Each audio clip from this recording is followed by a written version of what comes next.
Llamar las cosas por su nombre no es una tarea fácil en estos tiempos. Durante 10 años hemos construido un positivo para conocer miradas diferentes y dejar que usted saque sus propias conclusiones. Lo logramos. Informativo G24 tiene una comunidad de analíticos de más de 500,000 suscriptores en todo el mundo. Almas atentas que aprovechan su tiempo atesorando un caudal de ideas. Mentes que depuran. Personas que deciden su propio mundo y no esperan salvadores. Análisis en perspectiva para definir su mundo inmediato. Eso somos. Informativo G24. No competimos con la inmediatez. Nuestra apuesta es el análisis, porque queremos que usted sea su propio analista.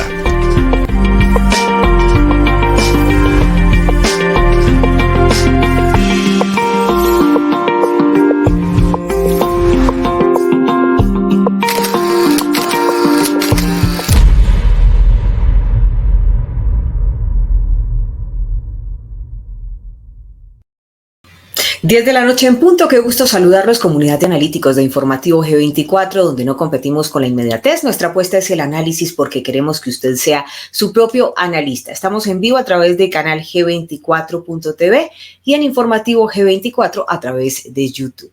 El tema de hoy, yo creo que les ha llamado mucho la atención el título porque tiene que ver justamente con esas situaciones en las que muchas personas, incluso por temor a ser rechazados, terminan haciendo lo que otros consideran que es lo pertinente. Pero para entender cuáles son esos juegos, a veces de poder, a veces desacertados, o a veces que nos confunden tanto, esta noche vamos a tener a nuestro gran amigo Leonardo Aja, psicólogo forense, especialista en terapia de familia y también en acciones preventivas de drogodependencia o riesgos suicidas. Así que hoy un tema muy interesante. ¿Cuántas veces usted ha hecho algo sin querer solo por temor al rechazo? Así que empezamos entonces. Un abrazo a nuestros analíticos que se están conectando y a nuestra comunidad de moderadores que también está activa. Doctor Leonardo Aja, buenas noches. Bienvenido a Informativo G24. Mi estimada Sandra, muy buenas noches. ¿Cómo vamos? Vamos muy bien, hoy con mucha expectativa con este tema y bueno, pues yo creo que a lo que vinimos, que es lo que pasa, que hay muchas personas que terminan haciendo cosas que ni siquiera desean hacer o también opinando lo que ni siquiera sienten solo por temor a ser rechazados. Digamos, son muchos los puntos que se conectan. Entonces, voy a comenzar más bien compartiendo con ustedes de dónde fue que surgió este concepto de tolerancia al rechazo, partiendo de lo siguiente. Si ustedes hacen búsquedas en Google desde la psicología acerca del concepto de tolerancia al rechazo, no van a encontrar mayor cosa. Casualmente, los que hablan acerca de la tolerancia al rechazo son coach o academias que hacen entrenamiento en ventas. Entonces, a los vendedores los entrenan fuertemente en eso, en la tolerancia al rechazo.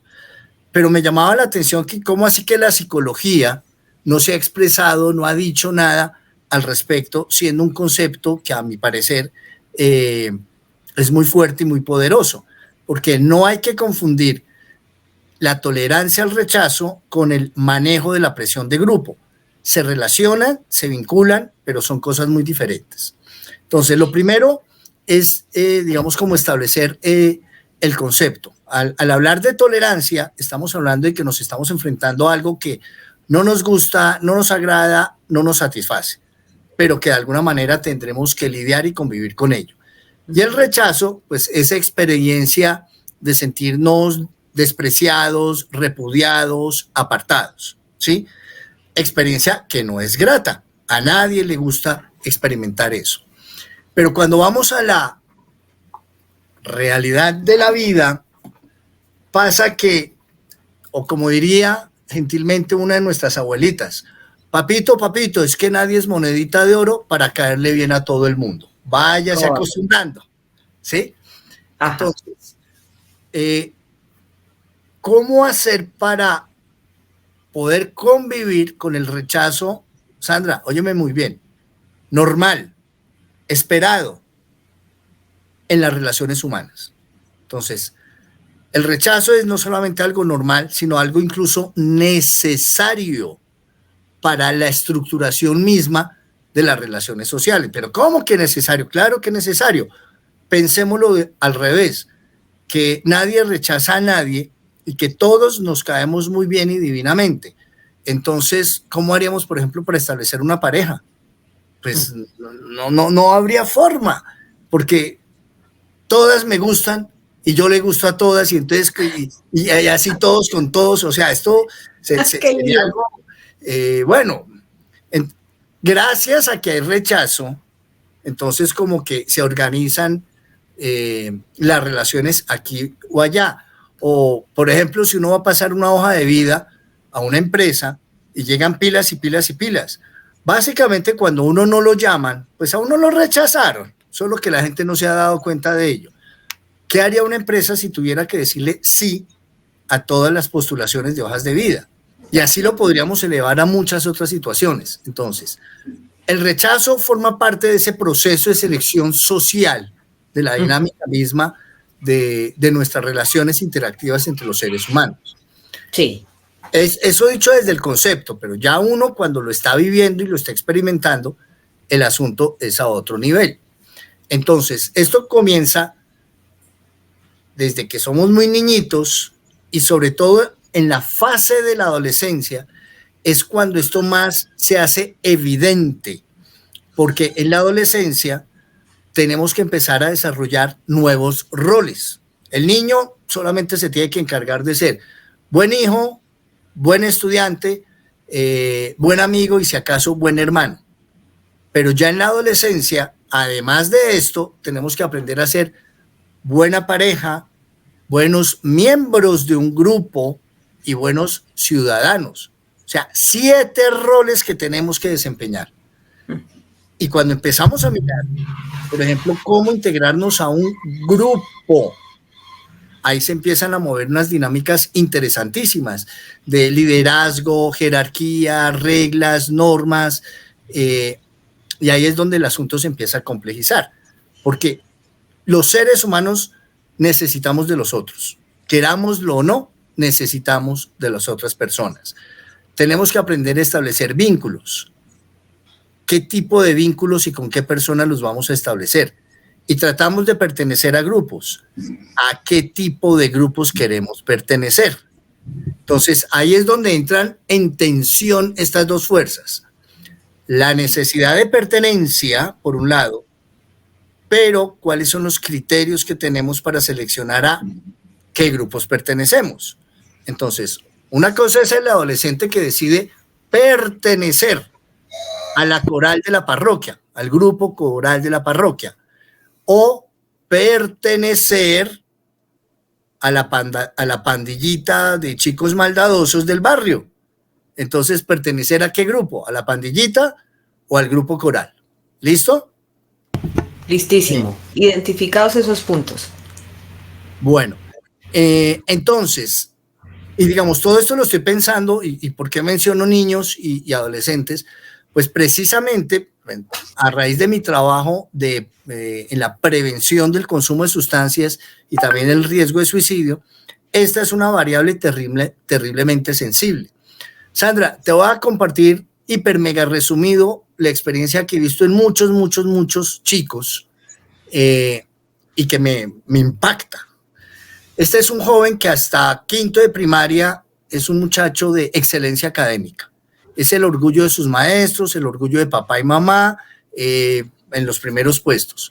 Pero lamentablemente hemos sufrido una transformación cultural un poco, bueno, no quiero poner un calificativo. Hemos sufrido una transformación cultural. Usted rellena la línea y pone la palabra ahí que quiere, querido, ¿cómo se dice? Analítico, querido analítico, gracias, me leíste la mente. Entonces, querido analítico, usted pone la palabra, rellena y coloca la palabra adecuada.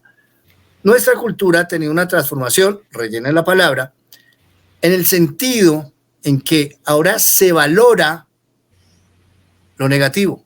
Entonces, ser malandrín, ser mediocre, ser ratonzuelo es lo interesante, es lo popular, es lo llamativo. En cambio, ser organizado, ser estudioso, ser pilo, o el término que se utiliza, ser el ñoño o ser el nerd, eso es como guácara, quite de ahí. Pero 20 o 30 años atrás eso no era así. Eso era algo deseable. Era una meta aspiracional de muchos chicos, ser los más destacados en el salón. Entonces, este chico que hasta quinto de primaria va muy bien en sus estudios y todavía no resiente tanto esa presión, ya entrar en sexto, séptimo, empieza a sentir el desprecio, la burla, la mofa, incluso el bullying, por ser destacado. Y este chico empieza a experimentar un cambio, empieza a bajar su rendimiento académico. Antes vivía vestidito con la camisa por dentro y su peluqueadito todo organizadito, entonces ahora se empieza a dejar el pelo así todo desortijado y la camisa empieza a imitar a quienes en su momento eran sus agresores. Y ahí ocurre una cosa, empieza a tener aceptación. Ya no lo empiezan a molestar tanto porque encontró un punto de engranaje con los otros. Y de una manera inconsciente pues se hace la siguiente transacción. Bueno, entre consciente e inconsciente, ahí hay un transitar en ello. Entre ser el orgullo de papá y mamá y ser aceptado por parte de los amigos, qué pena, para un chico es mucho más importante ser aceptado por sus amigos, porque con ellos convive de 6 a 8 horas al día, ¿sí? Claro. Entonces, y en algunos casos terminan, por ejemplo, involucrados en situaciones de consumo de sustancias psicoactivas, con tal de hacer parte de este grupo, con tal de engranar.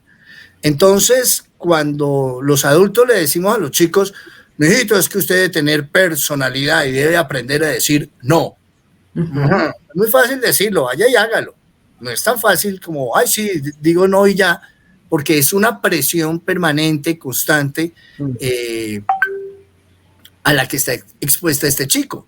Entonces, por eso ha sido mi interés en mirar cómo enseñarle a los chicos habilidades para que tengan una reafirmación de su propio concepto. Y hay algo que es importantísimo, aprender a establecer límites.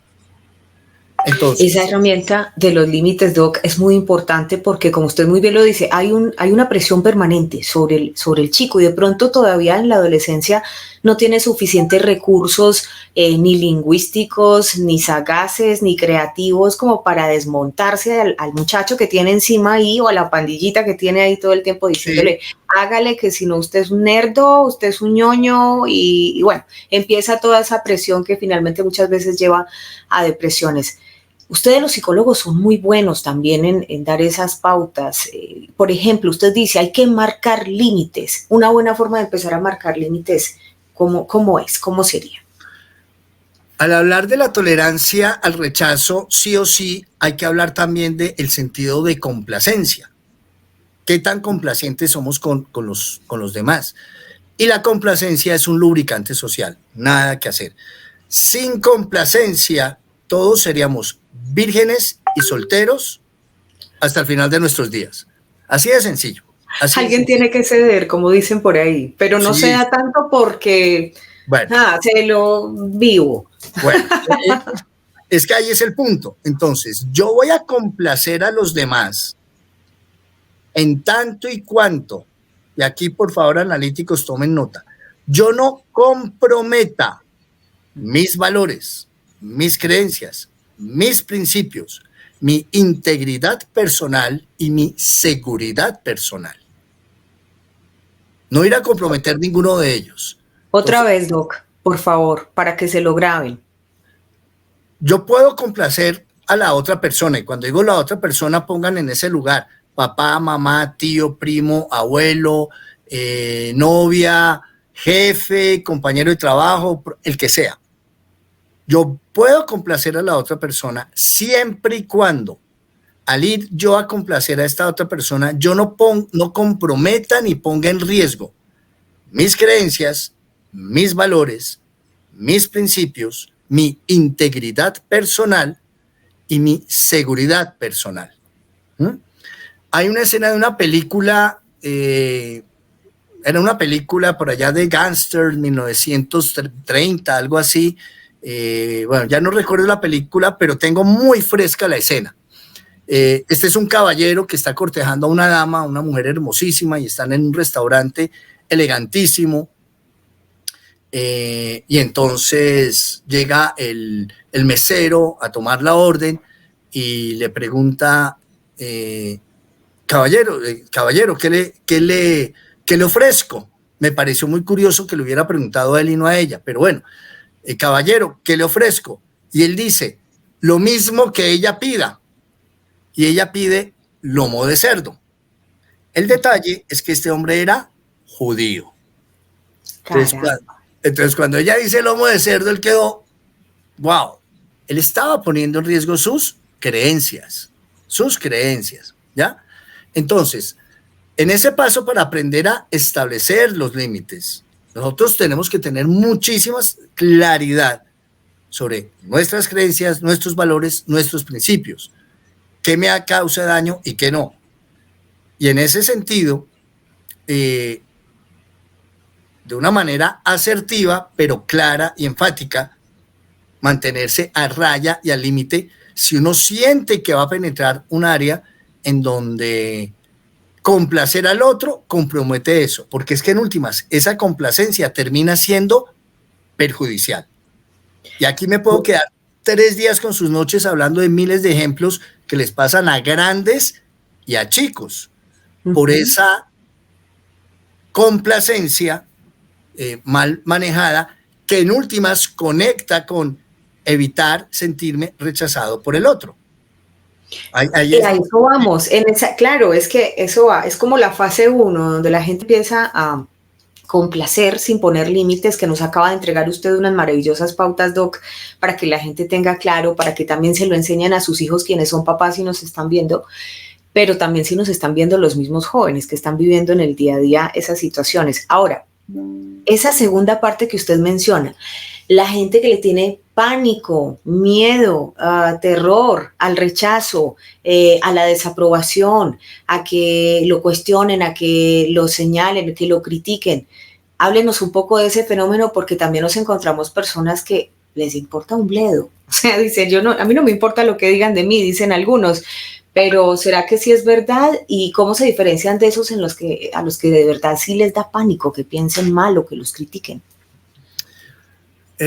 Voy a poner un ejemplo. Ay Dios mío, si uno no tiene una buena tolerancia al rechazo y si uno está excesivamente pendiente del qué dirán, yo le recomendaría a la persona, no se meta a hacer una carrera política, porque en el escenario, por ejemplo, o sea, ya lo vimos en las recientes contiendas electorales, todo lo que se decía del uno y del otro, que sí, que no sé qué, y aparentemente, pues, estos políticos parecía como que tuvieran teflón, todo les resbalaba y nada se les pegaba, aparentemente. Sí. Ya cuando se raya, digamos, cuando se dicen cosas de ellos sobre que ya rayan en la injuria o en la calumnia, pues ahí sí se ponen en alarma. Pero el resto, ¿cuántas cosas no se dicen de figuras políticas y como que no les importara nada? Ese sería, digamos, como un primer ejemplo de aquello que mencionas. En el otro extremo están esas personas que son terriblemente sensibles, no solamente al rechazo, sino también a la crítica, a cuál es la opinión que tienen los demás sobre ellos, y que procuran hacer todo lo necesario para caerle bien a todo el mundo y que nadie esté en disgusto con ellos. Y esto se vuelve una labor de nunca acabar y termina siendo algo terriblemente, no solamente desgastante, y tratar de caerle bien a todo el mundo, de agradarle a todo el mundo, no. Y ahí las abuelitas sí tenían razón. Mi hijito o mi hijita, prepárese porque usted no va a ser monedita de oro para todo el mundo. Exactamente. Pero ocurre. Y hay personas que llegan a la consulta porque terminan metidas en unos problemas muy serios y muy complejos, precisamente por complacer a todo el mundo, por evitar el disgusto, por caer bien, termina. Y la cuestión es que hay otras personas que detectan esa necesidad y se aprovechan. O no saben decir no. Hay gente que le cuesta mucho decir no, así como hay otras que les cuesta decir sí. Esas personas que les cuesta decir no, ¿son de esta misma familia? Sí, sí, claro, porque no dicen no y terminan accediendo a cierto tipo de cosas. El otro día que estábamos viendo con mi esposa un video acerca del testimonio, ay Dios mío, bueno, de una. Hágale, suéltela. Era el testimonio de una persona que tuvo una experiencia en una compañía de mercadeo multinivel. Entonces, hago la siguiente precisión y claridad. La industria del mercadeo multinivel es una industria potentísima, poderosísima, que ha cambiado muchísimas vidas. Pero una cosa es el modelo teórico y matemático de cómo debería funcionar un negocio de multinivel. Y otra cosa muy diferente, mejor dicho, el multinivel es muy bueno, solamente tiene un defecto, lo hacen personas. Pero entonces, cuando se traduce ese modelo matemático a la ejecución de personas, entran toda una cantidad de dinámicas psicológicas y emocionales. Entonces, esta persona relatando cómo cometió una cantidad de errores y torpezas, pero porque sentía esa sutil presión de los mal llamados líderes por procurar una calificación. Entonces, ¿cómo les voy a quedar mal? Pero hoy por ti, mañana por mí. Y esta persona terminó metida en una situación económica muy, muy, muy, muy compleja, ¿sí? Terrible. Y lo peor de todo es que, digamos, estos, digo yo, mal llamados líderes, la dejaron embalada y no la socorrieron en un momento determinado, ¿sí? Entonces yo ahí se plasmaba perfectamente cómo el manejo inadecuado de la presión de grupo, la complacencia, poca tolerancia al rechazo, configuraban que esta persona tomó una serie de decisiones económicas que la perjudicaron terriblemente. En un momento determinado, ella menciona que conoció a su novio, su pareja, también en este negocio, pero que él estaba llevando el negocio de una manera absolutamente sana. Y él llega y le dice: mamita, usted con los números no pelea. Y las decisiones se rigen por números. Miremos a ver qué usted está haciendo. Papá, eso no es. Y él le pegó una saneada impresionante a lo que ella estaba haciendo, pero la fuerza motriz que la estaba impulsando a ella a tomar estas decisiones financieras equivocadas era precisamente esta presión. Era una presión exquisitamente fina y sutil que se ejercía sobre ella, enmascarado de mucha amabilidad, algo de manipulación y toda esta cosa. Y le hago la claridad para no transmitir un mensaje equivocado. El multinivel es una industria potentísima que ha cambiado muchas cosas. Y muchas vidas, muchas familias han prosperado. Sí. El multinivel es un negocio de liderazgo. Buenos líderes hacen unas cosas espectaculares y maravillosas. Así. Malos líderes, de hecho, usar la palabra líder sería inadecuado. Hay personas que terminan haciendo mucho daño. Y terminan haciéndole daño a personas, a la industria y al nombre de las compañías, ¿sí? Entonces, pero la dinámica psicológica, psicosocial que se mueve ahí, esa presión psicológica y social, son el ejemplo perfecto de esto.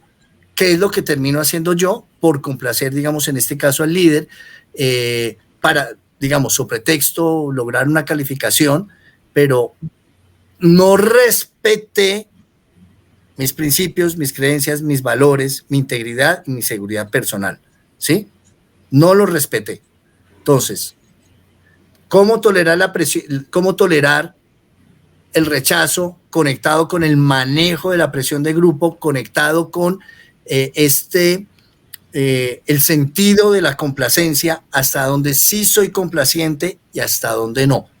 Y eso es algo que no se limita simplemente a niños y jóvenes, también a adultos.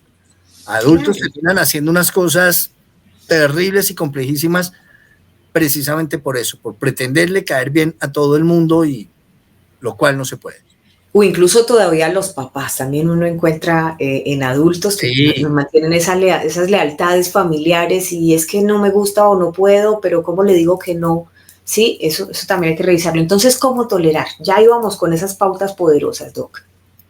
Bueno, el punto acá es que las personas definimos nuestro valor personal interactivamente con los otros. En la medida en que recibimos opiniones, ideas de quiénes somos, de esa misma manera, es decir, el autoconcepto se va formando de manera interactiva en mi relación con los otros, y voy afirmando unas ideas y es sobre mí mismo que las voy confirmando. Entonces esto es algo dinámico, ¿sí? Sí. Es por eso que esas afirmaciones que hace uno de padre hacia los hijos empiezan a moldear su autoconcepto. Y este niño, con un buen autoconcepto o un mal autoconcepto, se empieza a comportar como tal. Entonces, si yo al niño le empiezo a decir, es que usted es un bobo chiquito, feo, igualado, raíz de 2, ¿sí? Él termina creyéndoselo y se comporta como un bobo chiquito, feo, igualado, raíz de 2. Pero si yo le empiezo a decir al niño, tú eres un campeón, tú eres un teso, yo estoy seguro que tú lo vas a lograr, este niño se empieza a empoderar, ¿sí? Y este proceso sigue creciendo, y vamos así formando nuestro autoconcepto. Entonces, es un punto muy, muy, muy complejo cuando tenemos una idea, tenemos una creencia, estamos convencidos de ella, pero vemos que el entorno no comparte nuestra idea. ¿Qué hago ahí? ¿Conservo mi idea o termino cediendo a lo que el entorno me está proponiendo? ¿Sí? Y es esa lucha y esa confirmación permanente que estamos teniendo nosotros de quiénes somos y cuánto valemos. Porque al ser humano le gusta sentirse útil y valioso. Por supuesto. A la gran mayoría. Hay unos con vocación de amibas que pasan delicioso y ellos no tienen ninguno de esos problemas. Pero quienes no tenemos vocación de amibas, y el que entendió, entendió, ¿qué es la amiba? Pues un parásito. Está muy fino, sí. Pero es que además hay parásitos en muchas dimensiones, en muchas, incluso espirituales, no crea. Y entonces, Doc, está muy interesante esto. Entonces, digamos, todo esto que yo estoy hablando, a este tipo de personajes, a ellos les tiene sin cuidado, ¿Pero por qué? Son personajes carentes de empatía, y en tanto que carentes de empatía, no conectan con las emociones de los otros y por lo tanto no le dan valor al sentir del otro. Entonces, pues para ellos todo esto que yo estoy hablando, esto es simplemente carreta y basura y que no aplica en lo más mínimo. Pero para otras personas con empatía, con sensibilidad, con vocación de servicio, con un deseo de contribuir a la sociedad, pues se entra en ese debate de hasta dónde debo llegar y hasta dónde no. Y sobre todo porque esto que llamamos la sociedad, que otro día explico, o no, lo puedo explicar de una vez en la parte de un libro que estoy escribiendo ahora. ¿Cómo se llama? ¿Cómo se va a llamar? ¿Cómo se va a llamar? El título por ahora, aunque estoy recibiendo, mejor dicho, está en pugna. Por ahora se llama Ideas que conducen hacia la infelicidad. Pero está muy taquillero, Doc. ¿Y cuándo vamos a tener libro suyo? Espero que en diciembre. Entonces voy a leerles esta parte ya. La sociedad como otra ficción.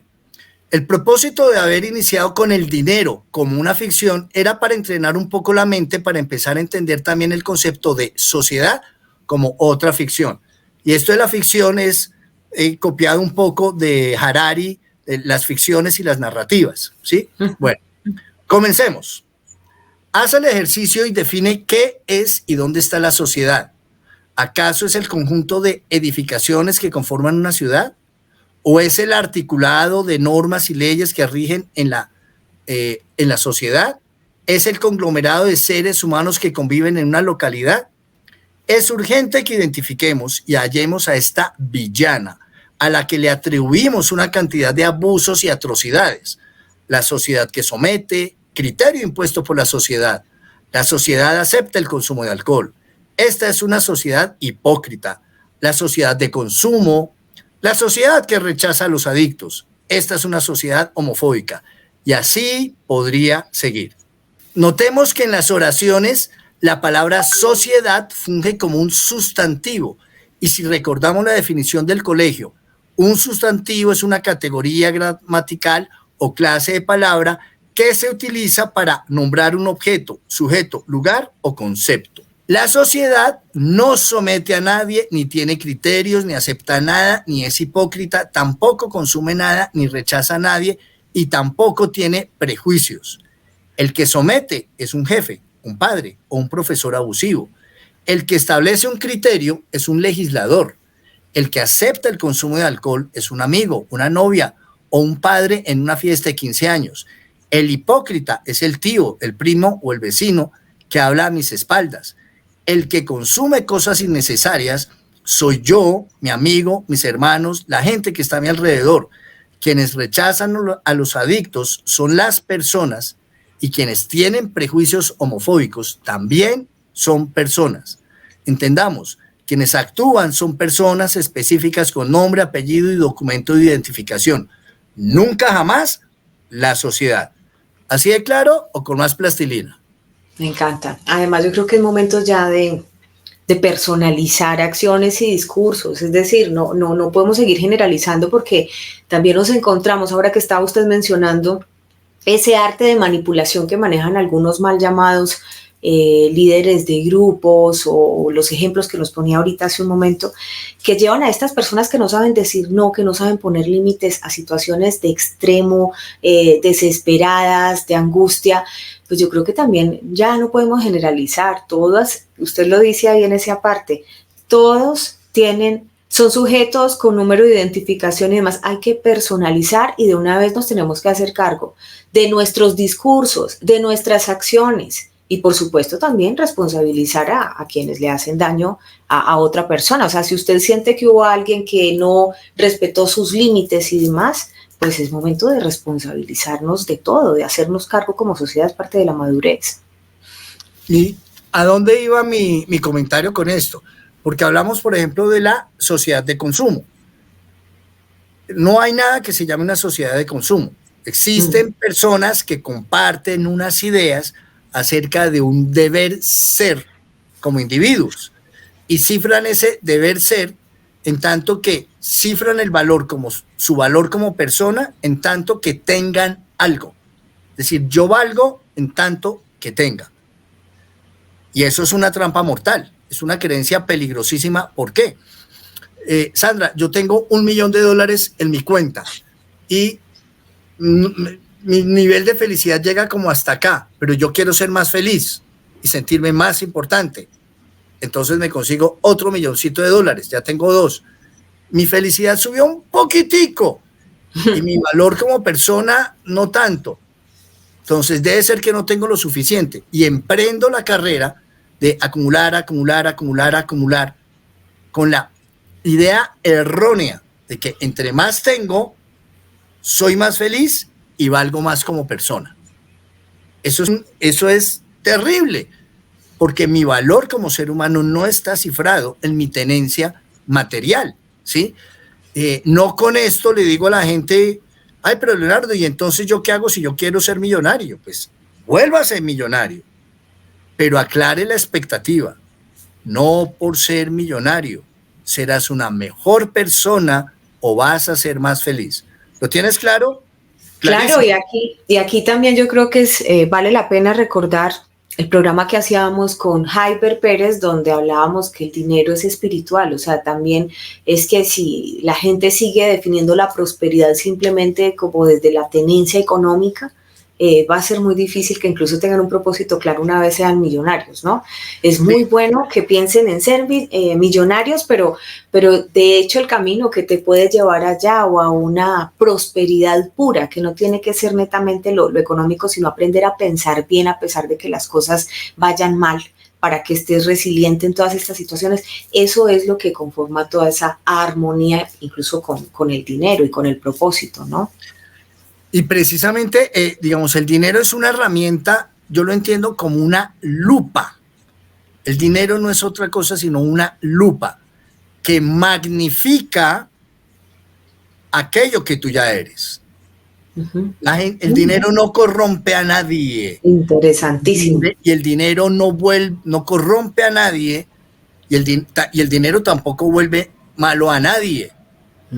Si yo cuando estoy en la inmunda soy eso que podríamos llamar una buena persona, un buen tipo, no hay una razón objetiva para pensar que por haberme ganado, supongamos, me gané una lotería, entonces por ya tener todo ese dinero, entonces el dinero me va a transformar, porque ahí estamos cayendo en un error.